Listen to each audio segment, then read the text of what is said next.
he was a peer. And this woman, she'd been at this company for over 20 years, and her body took the blow. And she said, Mo, I didn't know what to say. After she left the room, she felt she must have done something wrong. And you're thinking to yourself, should I say anything? Should I say anything now? Is it something wrong with me? Enough already. You've worked harder, stayed later, smiled through it. You've shrunk yourself. You've overexplained yourself. You've apologized for yourself and still walked away feeling like you were the problem. You weren't. You've been playing by rules that were never designed for you. And you're exhausted. You're done. I'm Coach Mo Fall, and this is Enough Already, the podcast for women who are done performing and ready to heal, reclaim, and redefine what their life actually gets to look like when you step into your real power. No more shrinking, no more trying to be less or more, or whatever they need you to be. We're going to name exactly what happened, get free from it, and figure out what comes next. This is your space. This is your moment. Women, we are rising. Let's get into it. Welcome back to Enough Already. I'm Coach Mo Fall. I want to start today's episode with a word that I believe is one of the most important words in professional women's vocabulary and also one of the most dismissed: microaggression. I can already hear some of you tensing up, some of you because the word feels loaded, some of you because someone has used it as a weapon and it made the whole concept feel suspicious. And some of you, a lot of you, because you have been told explicitly or implicitly that naming a microaggression makes you difficult, oversensitive, or someone who cannot take a joke. Ugh. Smack my head. I want to address all of that. But first, let me name what a microaggression actually is. A microaggression is a comment, a behavior, or an action that communicates a hostile or negative message to a member of a marginalized group and does it in a way that is plausibly deniable. That is the defining feature. Plausibly deniable. You are so articulate, said to a Black professional woman who just gave a presentation. Meant as a compliment? Communicating, I did not expect you to be so capable? Or you remind me of my daughter, said to a woman in a senior meeting, meant as warmth? Communicating, I see you as a young and subordinate, not as a peer. Are you sure that you want to take on that much? Said to a woman who just asked for a stretch assignment. Meant as concern, of course. How about communicating, I do not think you can handle it? None of these are firing offenses. None of them would hold up in an HR complaint. And all of them land in the body of the woman who receives them like a small, precise cut. As a matter of fact, as I'm reading these out to you now, it's not a small, precise cut. It's a blunt force trauma because we've heard them before and we know the underlying aggression and sexism and racism that's there. And the thing is about small cuts or large blunt force trauma, individually, they're manageable. Accumulated over years, they are reason that talented women leave organizations that could not figure out why they lost them. You are not the problem. The problem is the culture that produces these moments constantly and then tells women their discomfort with them is the issue. Today, we're going to name one specific microaggression. We're going to show what the inner work looks like when it happens and give you a framework for what to do. Not because you're required to fight every battle, but because you deserve to choose your response rather than just absorb it. And so here's the thing. I have heard so many of these comments and literally enough already that they're still happening all the time in many, many, many, many corporate places. And I worked with a woman, I'll call her Sandra. And she worked at a automobile company. And I recall specifically having her in our program and coaching her on elevating her presence and speaking with authority and all the things. And we helped her feel better inside. She was a minority woman. And I remember specifically when we gave her some empowerment language and she went into a meeting with that empowerment language. And truthfully, she told me about it afterwards, and there was more coaching to go on. I want to say exactly what the words were, but I might get it specifically wrong, but the point you're going to get for sure. She was presenting at this meeting, and in the middle of the meeting, he said to her, "Thanks, I'll take it from here." Now, he was a peer, but he was acting like in the pre-meeting and that sort of thing that he was like above her. And this woman in her career, she'd been at this company for over 20 years, had felt that she was getting a little of a bumpy ride. And what she did in the moment was her body like took the blow. And she said, "Mo, I didn't know what to say. I was flabbergasted." And she said, I was just totally caught off guard because we had talked about this presentation before the meeting. And after she left the room, she felt like, what? Literally, she felt assaulted. Okay. And this is the truest part about this. She felt she must have done something wrong. Again, is this reminiscent of all the types of abuses that women have taken for centuries? And you're making this calculation. And you're thinking to yourself, should I say anything? Should I say anything now? Is it something wrong with me? I tell my clients in my leadership and executive programs that the first response always needs to be, "I'm not wrong here." And whether you want to pick the fight in the meeting or wait till later, most people who have been through this don't have that time to think. The calculation is just too sudden. And when something like this happens, when someone says the thing, there's this immediate, exhausting, real-time cost-benefit analysis that happens. But then you're so caught off guard, you're like, do I say something? I don't even know what to say. Do I let it go? Should I have said, "No, Frank, that's my presentation"? And you think, maybe that'll cost me too much to speak up. And what will it cost me to stay silent? And so I want to walk you through that calculation. And not only this client, but many more have been in this situation. Maybe you've been in this type of situation. What's the calculation?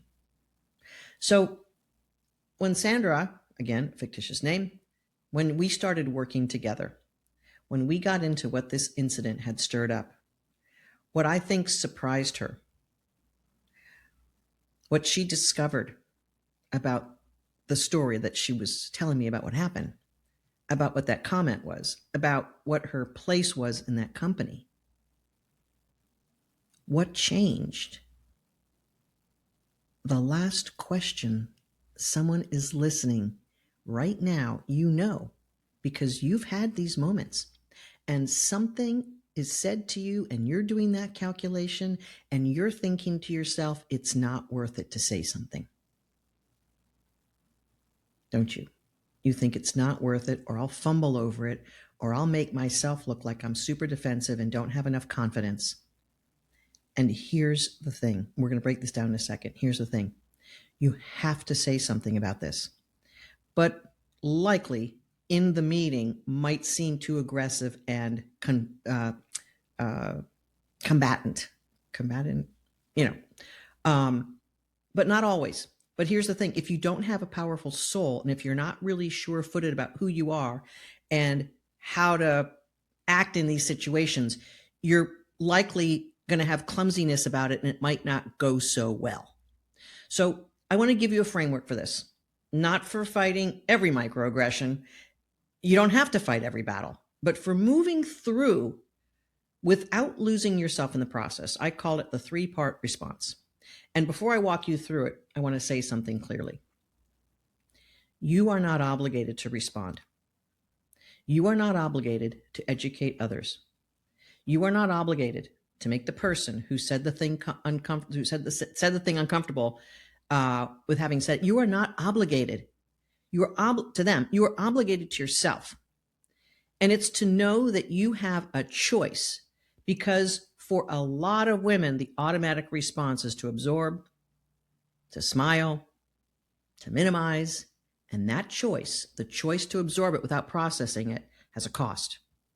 And usually that cost is subconscious, and it does real damage inside because you're not bringing it up to look at it. You're pushing it down once again. So the first part of this 3-part process is to name it to yourself first. Before you decide what to do externally, name what happened internally. Not in the moment necessarily, because you might be completely caught off guard and you can't really recover. But after, when you're alone with someone you trust, or maybe just to yourself, that was a microaggression. It communicated that he wanted to take the stage from me. It was not just microaggression, it was aggressive. And it made me feel disrespected, subrogated, like it pushed me down, and it was completely disrespectful. And not because you need to build the case, but because unnamed experiences have a way of becoming internalized beliefs. So it's really important for you to look at it, pull it up, and say, when that happened, this is how I felt. And not to judge yourself. But when you don't name the cut, you start to think the cut was your fault. Part 2, choose your response consciously. There are 4 options available to you when you have when a microaggression happens. And I want you to know all 4 because they are legitimate. And the one that is right depends on the context, the relationship, and what you have the capacity to do that day. Option 1, address it in the moment. I want to make sure I understood what you meant by that. Take it from here. This is my slide deck.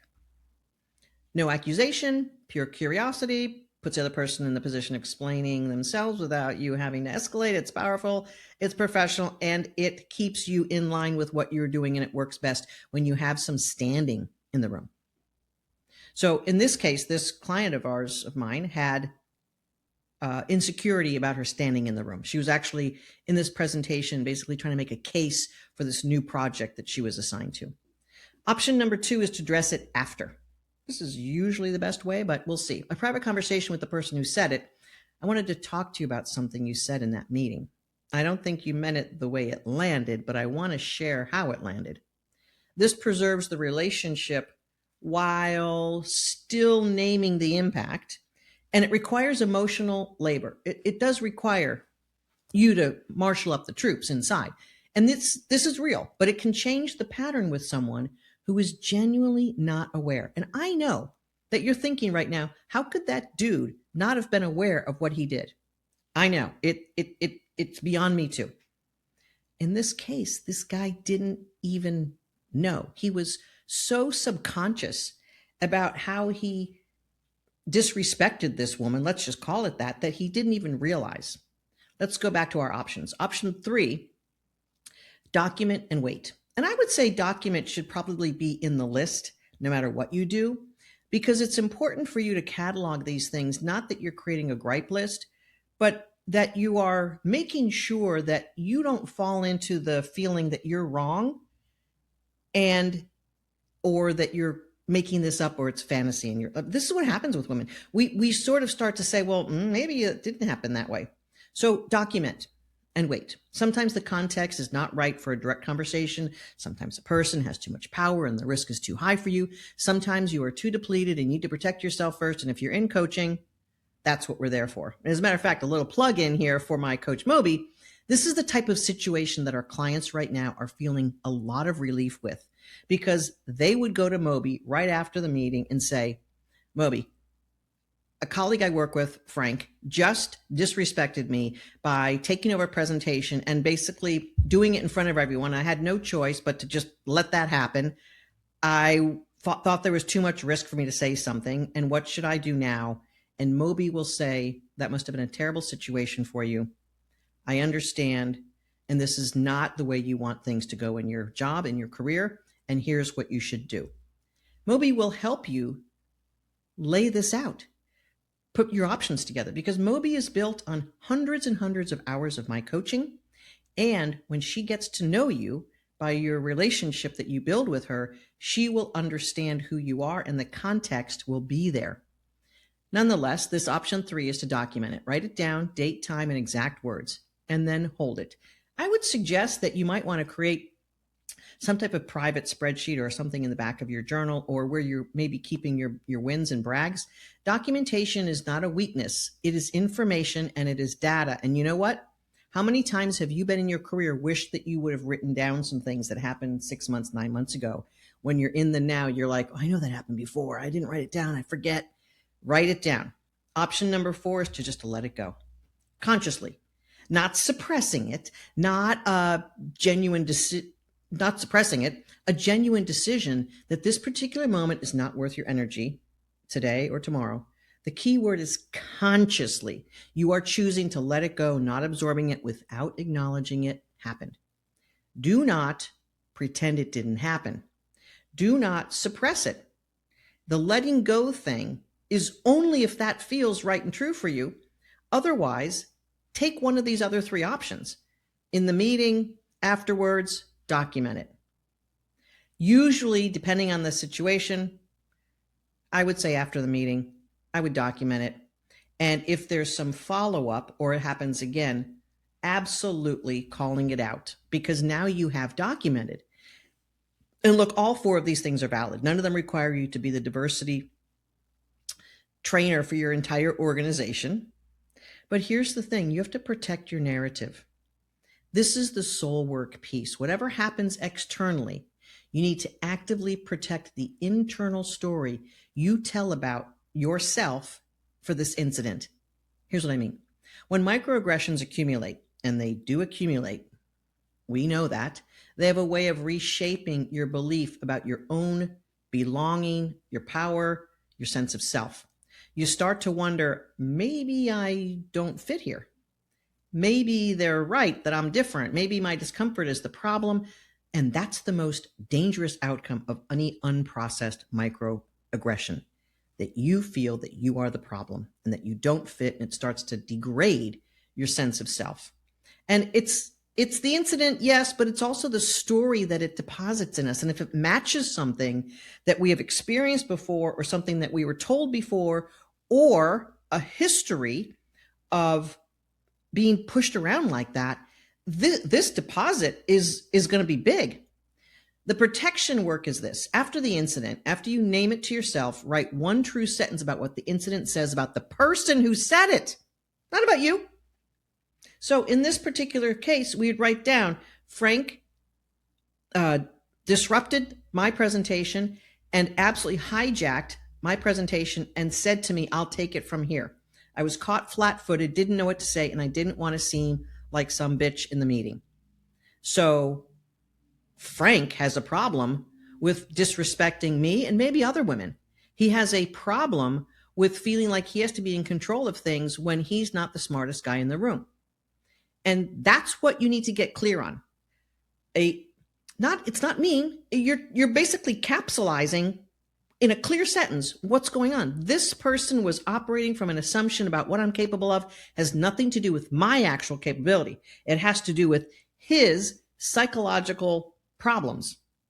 And that sentence keeps the incident outside of your identity, where it belongs, outside, instead of letting it seep inside and become a part of your identity. The cut is theirs. The healing is yours. And those are 2 different things. So let's talk about moving it. Let's talk about what is really necessary here. Again, one thing to stop, one thing to start, and one truth to carry. I'm always going to end these podcasts in this manner so that you have very specific and clear things from a coach to move yourself from these situations that I know is happening to everyone. So then, one thing to stop. Stop processing microaggressions alone. Stop absorbing them without naming them, without talking about them with someone who understands, without writing them down. And look, if you're married to a man, I'm not being totally sexist here, although this might come across, your guy may not be able to understand this. Your guy may just not see it. And I've talked to many, many men about situations like this. I've shared with very warm-hearted, big-hearted guys, and sometimes they just don't see it. So I would be careful there about who you're going to share it with. But isolation makes them heavier. So please do share with someone. If you're not in a coaching arrangement, you got to find someone who you know is not going to be judgy, is not going to be telling you you should have, because that's not helpful. And these situations are not secrets. When you carry a secret, you're carrying a burden. They happen to you. You're allowed to say so. One thing to start a private document, call it whatever you want. Every time something happens that makes you feel minimized, unseen, or othered at work, write it down. Date, what was said, who said it, what you felt, and take it from that positionality. You know that what you felt, you know what you heard, you know what you were experiencing. You know, you were there, but you have to document it for yourself because you're going to forget some of the details. You're likely going to think that it was your fault. And you're not necessarily building a case, although that might become useful, because naming it protects you from internalizing it. And this document is not about them. It is for you.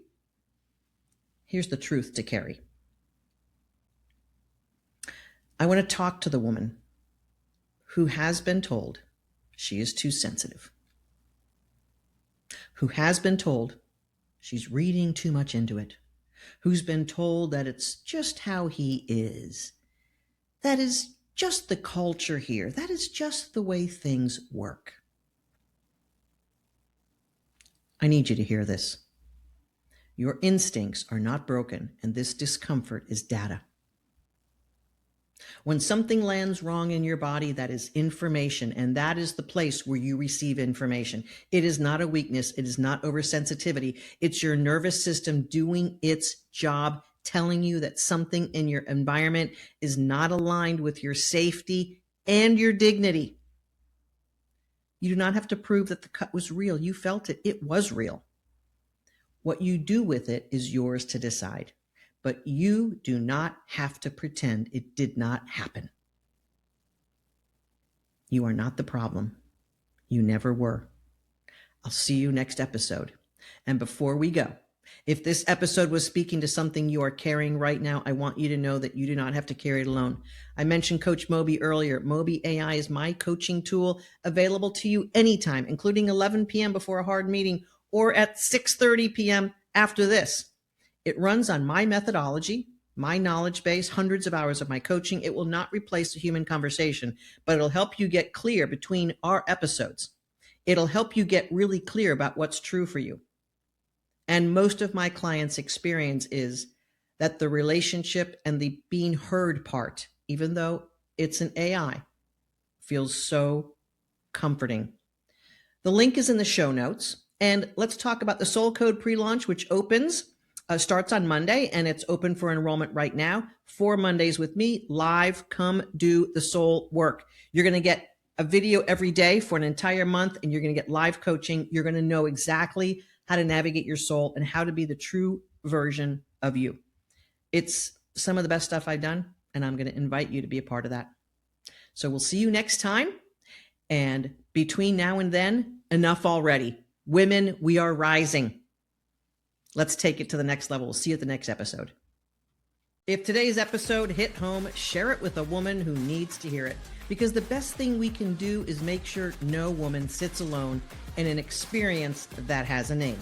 You've been listening to Enough Already. I'm Coach Mo Fall. Please subscribe and like and comment so this can be sent to more women just like you who needs to hear there is a different way. Take good care.